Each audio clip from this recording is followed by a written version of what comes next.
श्री गौरीशंकर अष्टोत्तरशतनामावलिः। ओम गौरीशंकराय नमः। ओम उमामहेश्वराय नमः। ओम हरगौरीपतये नमः। ओम भवानी शंकराय नमः। ओम गिरिजाशंकराय नमः। ओम उमानाथाय नमः। ओम पार्वतीपतये नमः। ओम गौरीनाथाय नमः। ओम शिवाय नमः। ओम गौर्यै नमः। ओम शंकराय नमः। ओम भवान्यै नमः। ओम महेश्वराय नमः। ओम गिरिजायै नमः। ओम हराय नमः।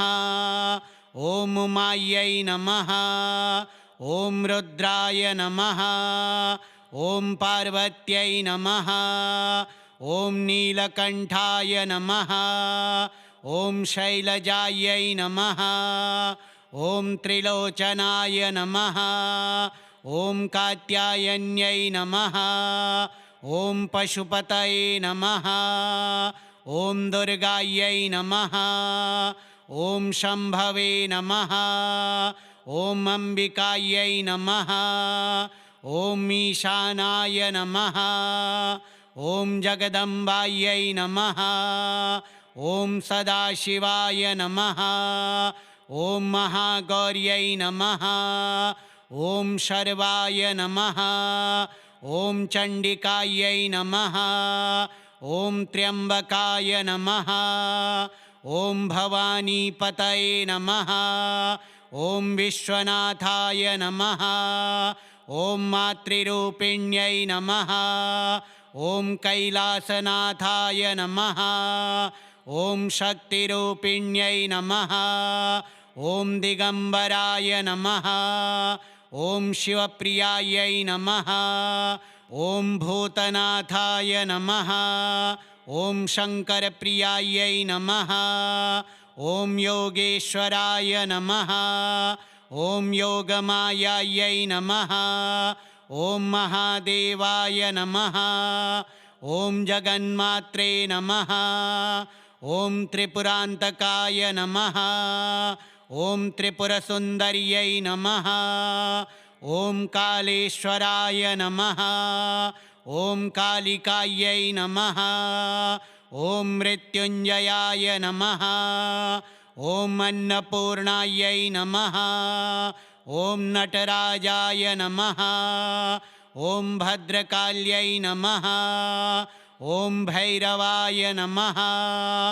ओम महेश्वर्यै नमः। ओम शूलपाणये नमः। ओम सिंहवाहिन्यै नमः। ओम गंगाधराय नमः। ओम हिमगिरितनयायै नमः। ओम जटाधराय नमः। ओम शैलपुत्र्यै नमः। ओम नागभूषणाय नमः। ओम ब्रह्मचारिण्यै नमः। ओम वृषभवाहनाय नमः। ओम चंद्रघंटायै नमः। ओम त्रिशूलधारिणे नमः। ओम कूष्मांडायै नमः। ओम पिनाकिने नमः। ओम स्कंदमातायै नमः। ओम डमरुधराय नमः। ओम त्रिनेत्रायै नमः। ओम भस्मांगाय नमः। ओम कालरात्र्यै नमः। ओम औघड़ाय नमः। ओम शुभगौर्यै नमः। ओम कृपालवे नमः। ओम सिद्धिदात्र्यै नमः। ओम दयालवे नमः। ओम दुर्गारूपिण्यै नमः। ओम आशुतोषाय नमः। ओम शक्त्यै नमः। ओम वरदाय नमः। ओम मातृदेव्यै नमः। ओम अभयप्रदाय नमः। ओम शिवशक्त्यै नमः। ओम शरण्याय नमः। ओम जगद्धात्र्यै नमः। ॐ परमेश्वराय नमः ॐ पराशक्त्यै नमः ॐ सर्वेश्वराय नमः ॐ आद्याशक्त्यै नमः ॐ सर्वमङ्गल्यै नमः ॐ मोक्षदाय नमः ॐ सुखप्रदाय नमः ॐ शान्तिदाय नमः ॐ कल्याणप्रदाय नमः ॐ पापनाशनाय नमः ॐ भयहराय नमः ॐ आयुःप्रदाय नमः ॐ आरोग्यप्रदाय नमः ॐ धनप्रदाय नमः ॐ सौभाग्यप्रदाय नमः ॐ विजयप्रदाय नमः ॐ कीर्तिप्रदाय नमः ॐ मङ्गलप्रदाय नमः ॐ शिवगौर्यै नमः ॐ अर्धनारीश्वराय नमः ॐ गौरीशङ्कराय नमः ॐ उमामहेश्वराय नमः ॐ हरगौरीपतये नमः ॐ भवानीशङ्कराय नमः ॐ गिरिजाशङ्कराय नमः ॐ उमानाथाय नमः ॐ पार्वतीपतये नमः ॐ गौरीनाथाय नमः ॐ शिवाय नमः ॐ गौर्यै नमः ॐ शङ्कराय नमः ॐ भवान्यै नमः ॐ महेश्वराय नमः ॐ गिरिजायै नमः ॐ हराय नमः ॐ उमायै नमः ॐ रुद्राय नमः ॐ पार्वत्यै नमः ॐ नीलकण्ठाय नमः ॐ शैलजायै नमः ॐ त्रिलोचनाय नमः ॐ कात्यायन्यै नमः ॐ पशुपतये नमः ॐ दुर्गायै नमः ॐ शम्भवे नमः ॐ अम्बिकायै नमः ॐ ईशानाय नमः ॐ जगदम्बायै नमः ॐ सदाशिवाय नमः ॐ महागौर्यै नमः ॐ शर्वाय नमः ॐ चण्डिकायै नमः ॐ त्र्यम्बकाय नमः ॐ भवानीपतये नमः ॐ विश्वनाथाय नमः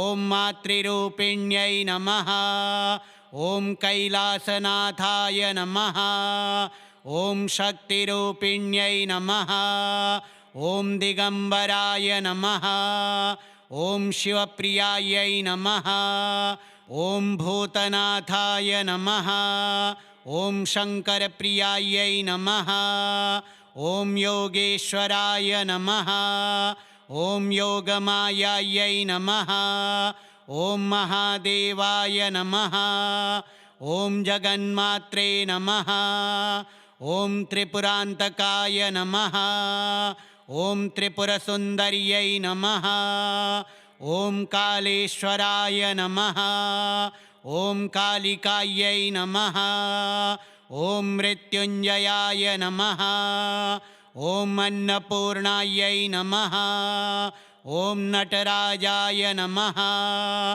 ॐ भद्रकाल्यै नमः ॐ भैरवाय नमः ॐ महेश्वर्यै नमः ॐ शूलपाणये नमः ॐ सिंहवाहिन्यै नमः ॐ गङ्गाधराय नमः ॐ हिमगिरितनयायै नमः ॐ जटाधराय नमः ॐ शैलपुत्र्यै नमः ॐ नागभूषणाय नमः ॐ ब्रह्मचारिण्यै नमः ॐ वृषभवाहनाय नमः ॐ चन्द्रघण्टायै नमः ॐ त्रिशूलधारिणे नमः ॐ कूष्माण्डायै नमः ॐ पिनाकिने नमः ॐ स्कन्दमातायै नमः ॐ डमरुधराय नमः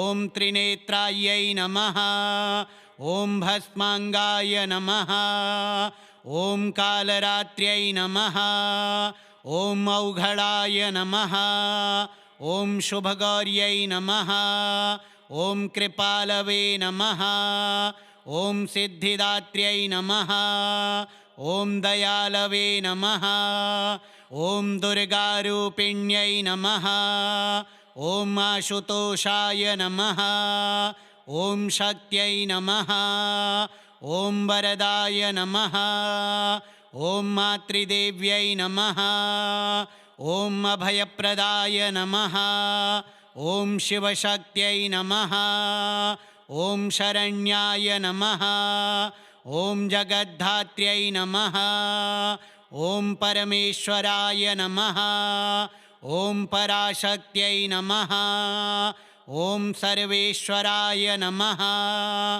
ॐ आद्याशक्त्यै नमः ॐ सर्वमङ्गल्यै नमः ॐ मोक्षदाय नमः ॐ सुखप्रदाय नमः ॐ शान्तिदाय नमः ॐ कल्याणप्रदाय नमः ॐ पापनाशनाय नमः ॐ भयहराय नमः ॐ आयुःप्रदाय नमः ॐ आरोग्यप्रदाय नमः ॐ धनप्रदाय नमः ॐ सौभाग्यप्रदाय नमः ॐ विजयप्रदाय नमः ॐ कीर्तिप्रदाय नमः ॐ मङ्गलप्रदाय नमः ॐ शिवगौर्यै नमः ॐ अर्धनारीश्वराय नमः ॐ गौरीशङ्कराय नमः ॐ उमामहेश्वराय नमः ॐ हरगौरीपतये नमः ॐ भवानीशङ्कराय नमः ॐ गिरिजाशङ्कराय नमः ॐ उमानाथाय नमः ॐ पार्वतीपतये नमः ॐ गौरीनाथाय नमः ॐ शिवाय नमः ॐ गौर्यै नमः ॐ शङ्कराय नमः ॐ भवान्यै नमः ॐ महेश्वराय नमः ॐ गिरिजायै नमः ॐ हराय नमः ॐ उमायै नमः ॐ रुद्राय नमः ॐ पार्वत्यै नमः ॐ नीलकण्ठाय नमः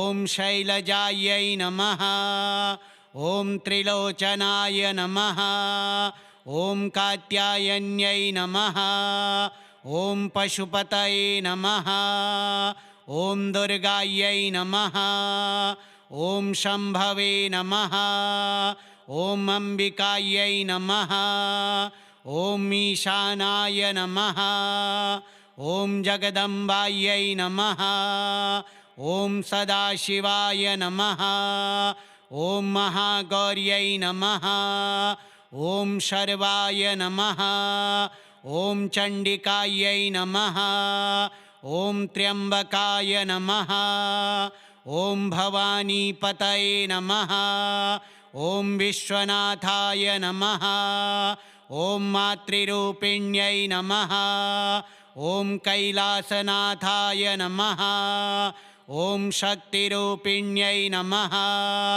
ॐ दिगम्बराय नमः ॐ शिवप्रियायै नमः ॐ भूतनाथाय नमः ॐ शङ्करप्रियायै नमः ॐ योगेश्वराय नमः ॐ योगमायायै नमः ॐ महादेवाय नमः ॐ जगन्मात्रे नमः ॐ त्रिपुरान्तकाय नमः ॐ त्रिपुरसुन्दर्यै नमः ॐ कालेश्वराय नमः ॐ कालिकायै नमः ॐ मृत्युञ्जयाय नमः ॐ अन्नपूर्णायै नमः। ॐ नटराजाय नमः। ॐ भद्रकाल्यै नमः। ॐ भैरवाय नमः। ॐ महेश्वर्यै नमः। ॐ शूलपाणये नमः। ॐ सिंहवाहिन्यै नमः। ॐ गङ्गाधराय नमः। ॐ हिमगिरितनयायै नमः। ॐ जटाधराय नमः। ॐ शैलपुत्र्यै नमः। ॐ नागभूषणाय नमः। ॐ ब्रह्मचारिण्यै नमः।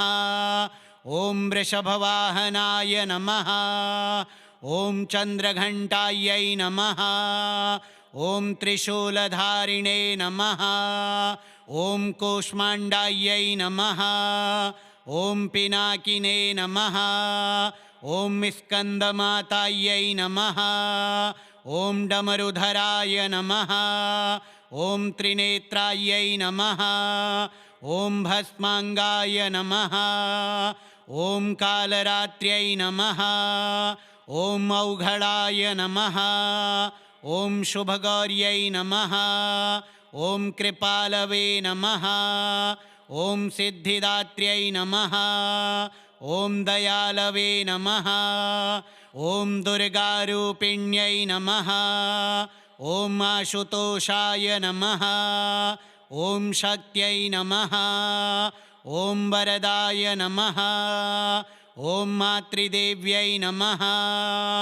ॐ अभयप्रदाय नमः। ॐ शिवशक्त्यै नमः। ॐ शरण्याय नमः। ॐ जगद्धात्र्यै नमः। ॐ परमेश्वराय नमः। ॐ पराशक्त्यै नमः। ॐ सर्वेश्वराय नमः। ॐ आद्याशक्त्यै नमः। ॐ सर्वमङ्गल्यै नमः। ॐ मोक्षदाय नमः। ॐ सुखप्रदाय नमः। ॐ शान्तिदाय नमः। ॐ कल्याणप्रदाय नमः। ॐ पापनाशनाय नमः। ॐ भयहराय नमः। ॐ आयुःप्रदाय नमः। ॐ आरोग्यप्रदाय नमः। ॐ धनप्रदाय नमः। ॐ सौभाग्यप्रदाय नमः। ॐ विजयप्रदाय नमः। ॐ कीर्तिप्रदाय नमः। ॐ मङ्गलप्रदाय नमः। ॐ शिवगौर्यै नमः। ॐ अर्धनारीश्वराय नमः। श्रीगौरीशङ्कर अष्टोत्तरशतनामावलिः श्रीगौरीशङ्करार्पणमस्तु।